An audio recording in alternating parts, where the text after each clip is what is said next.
Dinhi sa atong unang pagbasa mga igsuon, gipakita dinhi ang kamapaubsanon ni San Pablo.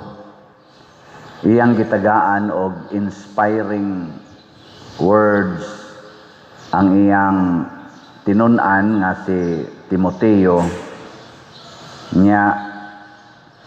Ang iyang pag-inspire ni Timoteo mao ang angkon nga siya sulugoon ni Kristo. Unya iya pagyong gisigundahan pag-ingon nga gipasalamatan ko siya si Kristo kay iya man akong giila nga takos o gitudlo aron mag-alagad kaniya bisan tuod kaniadto siya akong gipanamastamasan, gilutos o gibugal-bugalan. Kini bitang pag-angkon nga siya dili takos. Kining pag-angkon ni Pablo nga si Kristo nga maoy iyang gisangyaw karon kaniadto iyang gipanamastamasan o iyang gibugal-bugalan. Lisod kay na kana bang angkono nimo sa publiko ba nga kining akong gipanamastamasan o gibugal-bugalan nga tao mao na roy akong gisangyaw ug andam na kong magpakamatay para niya. Pananglitan kamong mga asawa, imong gikalagutan o gipanamastamasan o gibugal-bugalan ang nahimong kabit sa imong bana nga maorasad ang inyong maid. Ana pananglitan. Kay usahay ang bana mo mutilaw masanas maid sad. Daghan kay na mga hitabo na. Unya karon ikaw asawa nakaamgo ka nga sayop imong gibuhat, imo dayong gisangyaw ngadto sa imong mga amiga, sa imong mga kaila nga gidaig na nimog maayo ang imong maid. Nya imong angkonon nga ako nangayo gyud kog pasaylos Ginoo, kining among maid nga napaanakan sa akong bana, ako gining gidaog-daog sa una, karon ako na siyang giisip nga akong igsuon. Ka mo kanong mga nagliktor dire unsa man o pananglitag mahitabo na sa inyong bana, mo na inyong buhaton. What kupugan sa patyon ti kambuanga ka. Dumot to the max yun. Ikakita pag gani nimo moingon dayon ka, nasaning animal, nanapaw nanapaw. Ana yun. Nya kon imo nang bayaw igsuon baro sa imong asawa, nya kawatan kay tanan, imong kwarta gikawat, gikulatan nimo. Imong gipalayas di na nimo paanhaos inyo. Ikakita nimo ay napasaka diri kawatan ha.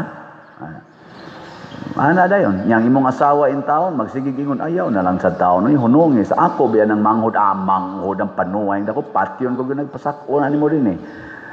Ano bang inana ba dumot to the max. Unya kunuhay amahan ka, kunuhay inahan ka, mugiya kunuhay kas imong mga anak ngadto padung sa langit. Ang tawag ni Kristo nimo buta.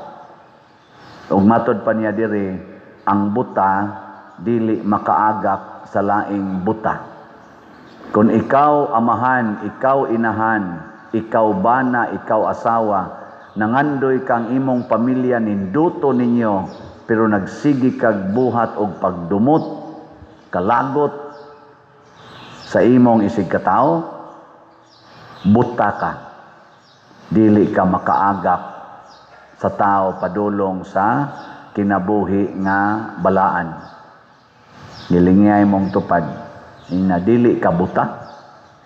Di ka buta. Mga buta kay tas tanan hasta pari buta sad.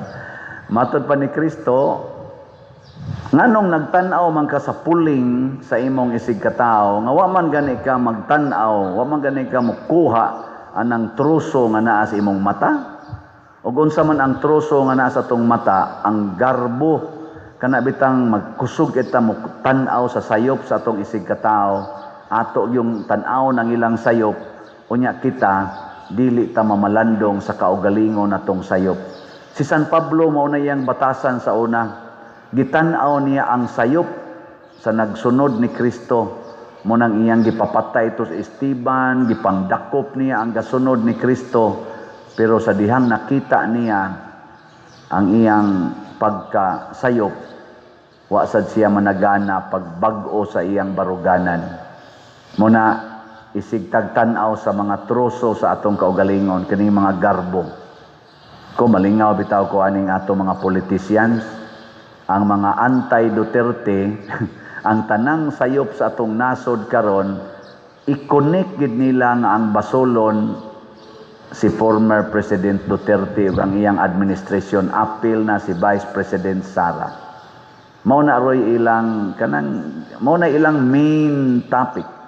Ang mga pro Duterte sad, ang kanunay sad nilang pasanginlan yun, ang mga Marcos ug ang mga anti-Duterte. Kinsa maroy sakto ani nila. Kinsa Manila ang dunay troso sa mata. Bao mo? Ang naay troso sa ilang mata, kanang dili ka maong mopasaylo, dili ka maong maluoy sa nakasala. Ibutang nato na isala si President Duterte. Nya ikaw nahimong anti-Duterte. Og imo siyang pasayloon, og imo siyang dawaton anang sala nga yang nabuhat, imo siyang pasayloon, nawa na ang troso sa imong mata. Ikaw sad pro Duterte. Suko kay kas mga Marcos, kay naa sad sila nabuhat nga sala. Sag unsa na lang salaa imong gitan-aw. Nya di jud ka kapasaylo ani mga tawhana, maglagot gyud ka, gusto ginimo silang bitayon.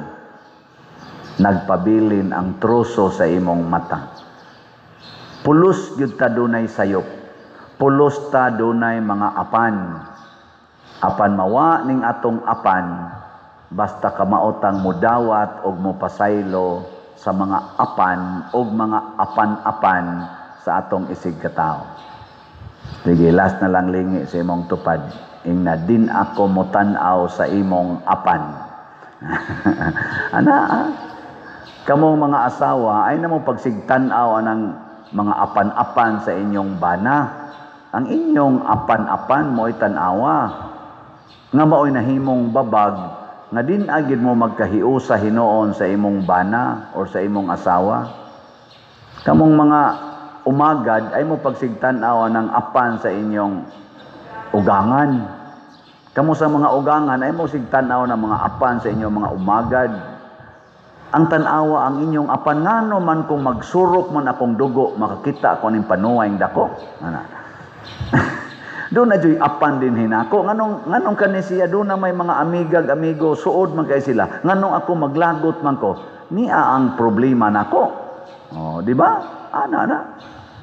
Kamo sang naglagot sa pare, sama aning nagwali karon. Kaluyin pare. Ana. Nya unsa man yo pagkaluoy ning nagwali? Unsa man? Palit og slat. Kana bisag galagot ka, palit og slat. Imbis mo palit unta kag usa lang ka slat kay naglagot man ka himuon nimong 5. Di ba? Makaingon na ka akong pugson, akong kaugalingon or makuha ning akong garbo, ni amang joy ikapalit og slat nga 5 ka buok.